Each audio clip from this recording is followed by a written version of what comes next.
Zinaa imewala vijana wa kizazi kipya. Zinaa imekuwa sehemu ya maisha ya vijana wa kizazi kipya. Vijana wengi wamejikuta wakiingia kwenye mahusiano pasipokuwa na sababu za wao kuingiza kwenye mahusiano. Wamejikuta wakishiriki tendo la ndoa ambalo sio haki yao. Baadaye wanakuja kujiuliza nini sababu ya maisha yao kuharibika? Nini sababu ya vitu vyao kutokuendelea? Nini sababu ya maisha yao kusimama yaliposimama? Hawatafuti chanzo. My dear friends, unaweza ukawa unajisikia raha, burudani kushiriki tendo la ndoa na mtu ambaye unasema unampenda kwa wakati huu. Ni sawa, ili hali wazazi wako hawajui, familia yako haijui, jamii yako haijui. Hakuna ambaye amebariki, na wewe unasema upo salama kwenye hayo mahusiano kwa sababu kila siku mnafanya kazi ya kukutana na kushirikishana mambo yenu kupitia miili yenu. Mnajenga roho ambazo zitakuja kuharibu mizizi ya maisha yenu kwa baadaye.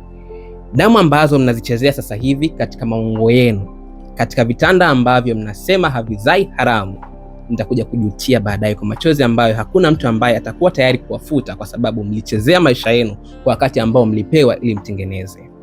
Be careful na mtu ambaye unaingia naye kwenye mahusiano. Ana future nzuri na wewe, anakuwazia mema, anakufundisha mambo ambayo yanakujenga na sio kukubomoa. Mtu ambaye yuko tayari kukutambulisha sehemu yoyote kwa mtu yoyote bila kujali itikadi zako, imani yako au kitu chochote ambacho kinaweza kikawa pingamizi kwa watu wengine. Love you guys and have a good day.